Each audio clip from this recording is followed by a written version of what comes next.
الحمد لله رب العالمين والصلاة والسلام على أشرف الأنبياء والمرسلين نبينا محمد وعلى آله وصحابه أجمعين أما بعد அன்பிற்குரிய சகோதர சகோதரிகளே, அஸ்ஸலாமு அலைக்கும் வரஹ்மத்துல்லாஹி வபரகாத்துஹு.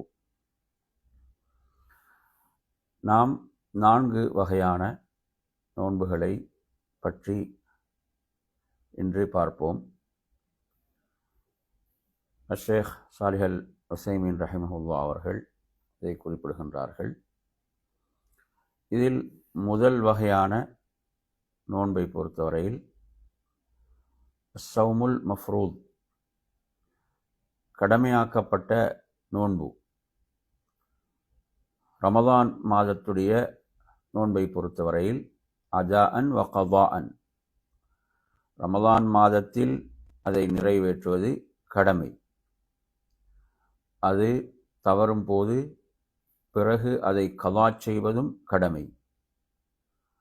அல்லாஹ் அல் குர்ஆனிலே குறிப்பிடுகின்றான், யா அய்யுஹல்லதீன ஆமனு குதிப அலைக்குமுஸ் ஸியாம் கமா குதிப அலல்லதீன மின் கப்லிக்கும் லஅல்லக்கும் தத்தகூன். மூமின்களே, உங்களுக்கு முன்னிருந்தவர்கள் மீது நோன்பு கடமையாக்கப்பட்டது போன்று உங்கள் மீதும் நோன்பு கடமையாக்கப்பட்டுள்ளது. நீங்கள் நோன்பை நோட்பதன் மூலம் இறையச்சமிக்கவர்களாக ஆகலாம். இதே சூரத்துல் பக்ராவுடைய இதை தொடர்ந்து வரக்கூடிய அடுத்த வசனங்களை நாம் பார்க்கும்போது, ஃபமன் ஷஹித மின்குமுஷ் ஷஹர ஃபல்யசும், ரமதான் மாதத்தை பற்றி அல்லாஹ் சொல்லிவிட்டு, உங்களில் யார் அந்த மாதத்தை அடைகிறாரோ அவர் நோன்பு நோற்றுக்கொள்ளட்டும் என்று அல்லாஹ் கட்டளை பிறப்பிக்கிறான். எனவே இந்த அடிப்படையில் இந்த நோன்பு கடமையான நோன்பாக இருக்கிறது.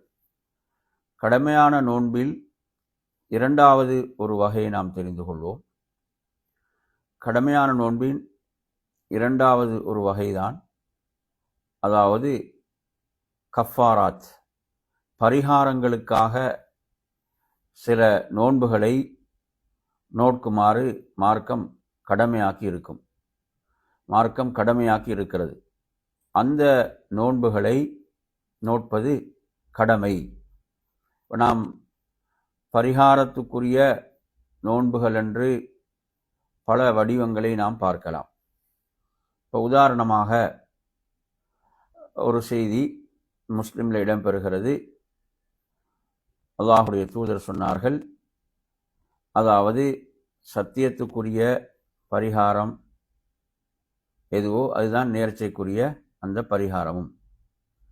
அப்போ அந்த அடிப்படையில் நாம் பார்க்கின்ற போது, ஒருவர் சத்தியத்தை முறிக்க வேண்டி ஏற்படும் போது என்ன பரிகாரம் செய்ய வேண்டுமோ அதே பரிகாரம்தான் அவருக்கு நேர்ச்சையை நிறைவேற்ற முடியாமல் போனாலும் செய்ய வேண்டியது.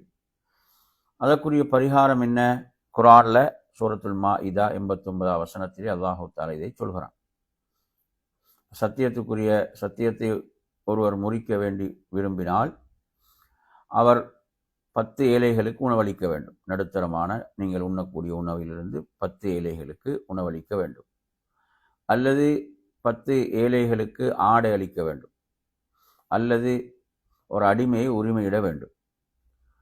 இந்த மூன்றையும் பெற்றுக்கொள்ளாத போது, இந்த மூன்றையும் ஒருவருக்கு கிடைக்கவில்லை என்கின்ற போது அவர் 3 நோன்புகளை நோக்க வேண்டும்.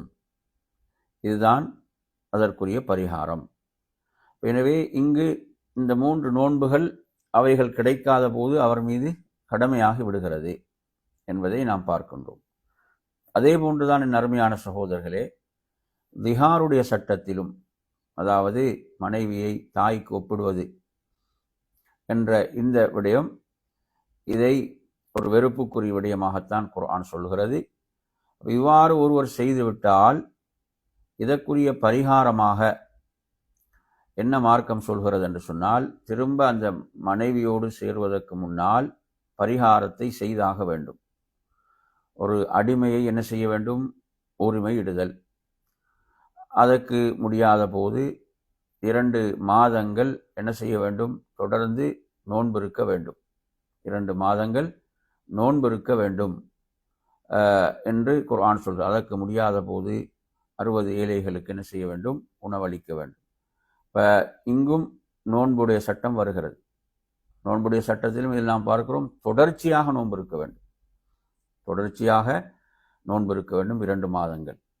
அதே போன்றுதான் அதாவது ரமதானுடைய பகல் காலங்களில் நோன்போடு இருக்கும் நிலையில் மனைவியோடு இல்லற உறவில் ஈடுபட்டால் அதிலும் அடிமை உரிமையிட வேண்டும்.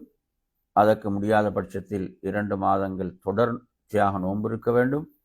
அதற்கு முடியாத போது 60 ஏழைகளுக்கு உணவளிக்க வேண்டும் என்ற சட்டம். அதே போன்றுதான் ஒருவரை தவறாக கொலை செய்து விட்டார், அதற்கு பரிகாரமாக மார்க்கம் சொல்கிறது, ஒரு மூமினான அடிமை உரிமையிடுதல், அல்லது அதற்கு முடியாத போது என்ன செய்ய வேண்டும்? 2 மாதங்கள் தொடர்ச்சியாக நோன்பு இருக்க வேண்டும். இவ்வாறு நாம் பல பரிகாரத்துக்குரிய பல நோன்புகளை பார்க்கின்றோம். பரிகாரத்துக்குரிய அப்போ இவைகளெல்லாம் கடமை. அப்போ இது கடமையுடைய 2வது வகை, கடமையுடைய 2வது வகை என்பதை நாம் பார்க்கின்றோம். அதே போன்றுதான் இஹ்ராமில் தடுத்தவைகள் ஏதாவது செய்யும் போது அதிலும் இந்த சட்டம் வரும். அதே போன்று இஹ்ராமோடு இருக்கும்போது கடல் மார்க்கமான வேட்டை, அதிலும் இந்த நோன்புடைய பரிகாரத்துக்குரிய நோன்புடைய சட்டம் வரும். அதே போன்று தமத்து அல்லது கிரான் முறையில் ஹஜ்ஜை செய்யக்கூடியவர் அந்த பழிப்பிராணியை பெற்றுக்கொள்ளாத போது அதிலும் 10 நோன்புகள் வரும்.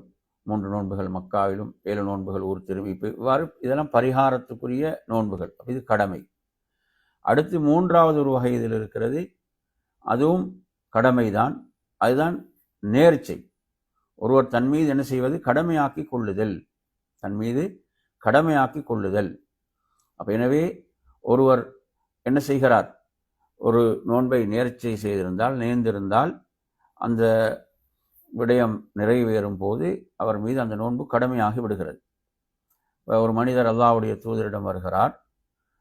யா ரசூலல்லாஹ், எனது தாயார் மரணித்து விட்டார்கள், அவர் மீது 1 மாத நோன்பு கடமையாக இருக்கும் நிலையில் எனது தாய்க்காக நான் அதை நிறைவேற்றலாமா என்று கேட்டபோது அல்லாஹுடைய தூதர் ஆம் என்று சொல்லிவிட்டு அல்லாஹுடைய கடன் நிறைவேற்றப்படுவதற்கு மிக தகுதியுடையது என்று கூறினார்கள் என்று இந்த செய்தி வருகிறது.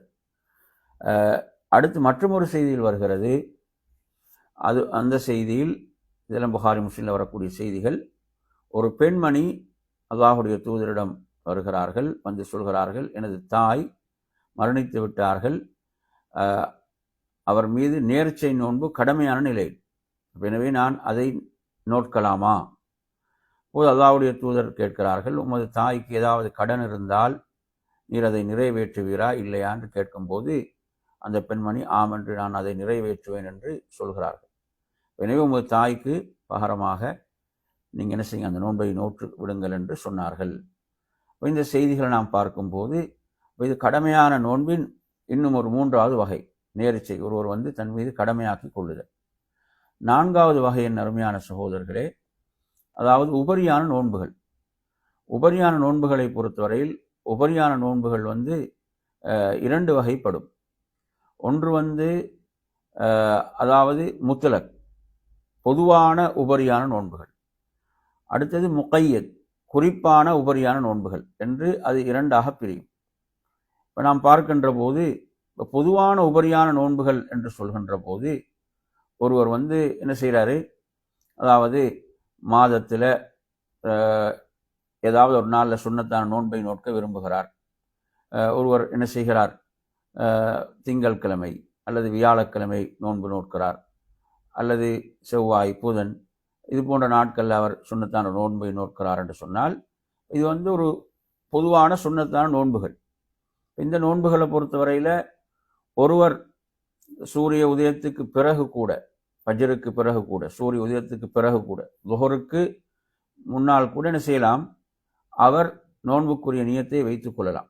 அதாவது நோன்பை முறிக்கக்கூடிய எந்த காரியத்திலும் அவர் ஈடுபடவில்லை என்றால், அதாவது ஃபஜ்ருக்கு பிறகு நோன்பை முறிக்கக்கூடிய எந்த காரியத்திலும் அவர் ஈடுபடவில்லை, எதையும் உண்ணவும் இல்லை, பருகவும் இல்லை, மனைவியோடு அவர் இல்லற உறவில் ஈடுபடவும் இல்லை, அப்போ இவ்வாறு நோன்பை முறிக்கக்கூடிய எதையும் அவர் செய்யவில்லை என்றால் அவர் என்ன செய்ய முடியும்?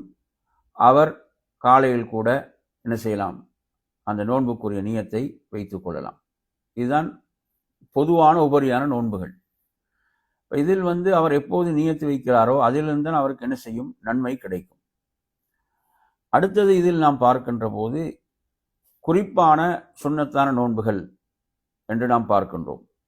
குறிப்பான சுன்னத்தான நோன்புகள் என்று சொல்லும் போது அரஃபா நாளுடைய நோன்பு, அதே போன்று ஆஷுரா முஹர்ரம் 10வது நாள் உடைய நோன்பு, 9வது நாளுடைய நோன்பு, அதே போன்று ஷவ்வால் மாதத்துடைய 6 நோன்புகள்.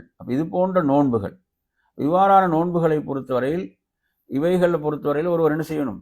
ஃபஜ்ருக்கு முன்னரே அதற்குரிய நியத்தை அவர் வைத்துக் கொள்ள வேண்டும். எனவே அதெல்லாம் குறிப்பான நோன்புகளாக சுன்னத்தான நோன்புகளில் அவைகள் இருக்கின்றன. எனவே அருமையான சகோதரர்களே, அதே போன்று அடுத்ததாக நாம் கவனிக்க வேண்டிய விடயம் என்னவென்று சொன்னால், உதாரணமாக நாம் பார்க்கின்ற போது நோன்புடைய இன்னொரு விஷயம் என்னவென்றால், நாம் பார்த்தோம் ஒரு சட்டம், தொடர்ந்து 2 மாதங்கள் நோன்பு இருக்க வேண்டும். தொடர்ந்து 2 மாதங்கள் அப்படி என்று சொன்னால் அதில் இடையில் நோன்பை விட முடியாது. அப்போ இப்படியான ஒரு வகையும் இருக்குது. அடுத்து இன்னொன்று இருக்குது, அதை நாங்கள் தொடர்ந்து நோக்க வேண்டியதில்லை. உதாரணமாக ரமதான் மாதத்தில் சிலருக்கு சில நோன்புகள் என்ன செய்து மார்க்கம் குறிப்பிட்ட காரணங்களுக்காக விடுபட்டு விட்டது. பிரயாணத்தின் காரணமாக, அல்லது நோயின் காரணமாக, அல்லது பெண்களுக்குரிய மாதவிடாய், இது போன்ற காரணங்களுக்காக ரமதான் மாதத்துடைய நோன்புகள் விடுபடுகின்ற போது அதை கதா செய்யும் போது அதை தொடராக கதா செய்ய வேண்டியதில்லை. அல்லாஹ் சொல்றான், ஃபஇத்தத்தும் மின் ஐயாமின் உஹர், அவர் ஏனைய நாட்களை நோற்றுக்கொள்ளட்டும். அப்போ அது கதா செய்யும் போது அதை விட்டு விட்டு கூட என்ன செய்யலாம்? கதா செய்து கொள்ளலாம் என்பதையும் நாம் இங்கு புரிந்து கொள்ள வேண்டும். எனவே நறுமையான சகோதரர்களே, அப்போ இவ்வாறாக நாம் இந்த நோன்புடைய வகைகளை பார்க்கின்றோம். எனவே ரமலானை நெருங்கி இருக்கக்கூடிய நாம் நம்மை என்ன செய்ய வேண்டும்? ரமலானுக்காக நம்மை தயார்படுத்தி கொள்ள வேண்டும்.